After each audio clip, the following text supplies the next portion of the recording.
CJ Hanson. How's everyone doing? Good, good. I'm great. How was the first day? Oh, amazing.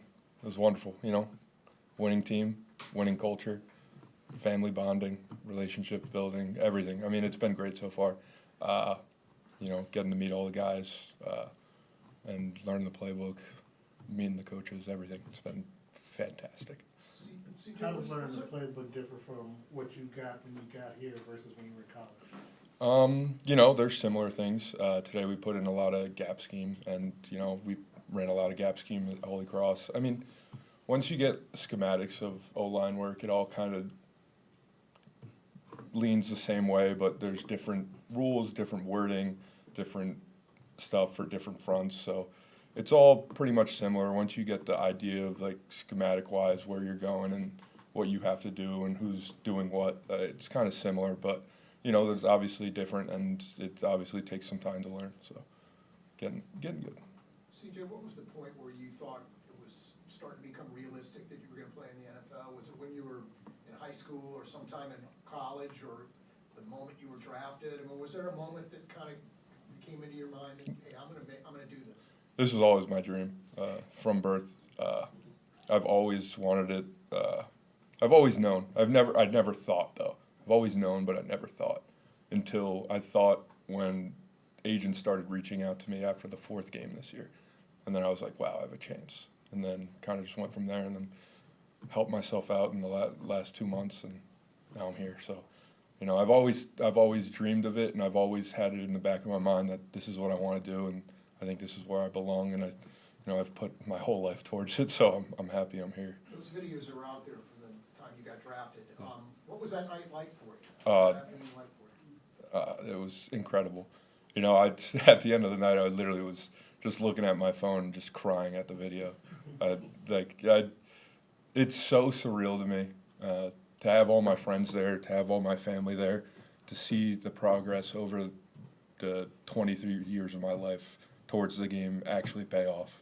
And for somebody, first person in Holy Cross history since 1989 to get drafted, I mean, means the world to me. Not only for my family, but also for my school and my teammates, because it's incredible. Looks like you might have had some of your teammates there, too. Oh, half my team was there. Most of but there was actually an alumni bought a bus so they can bring down my teammates. Was that at your house? Or? Yeah, it was at my dad's church, so we can fit everybody. There's like a. Were you aware of that Holy Cross record before you got drafted, or did you just hear that stat? No, I knew the last person was 1989, so I thought. Did you know he was drafted by the Chiefs? Yeah, I did. Actually, I didn't know until I came here, and then it was like, he was drafted by the Chiefs, right? And I was like, no, I didn't. But, yeah. Just your dream. Go ahead. Well, I was going to say, you talked about the culture of the winning culture here. You came from a winning culture. Holy Cross is a winning culture, too, right? Mm-hmm.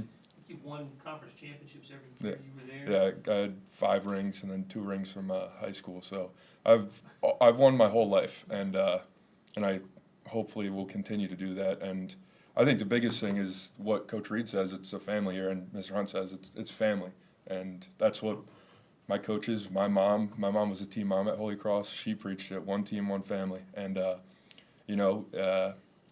it's huge. I think those relationships, it makes you want to work harder for your brother. So I think you got to build those bonds in adversity, go through the hard stuff, then you build those relationships, and then you want to give everything for your teammate, and that's what it comes down to. That's how the winning culture starts, and you got to love each other.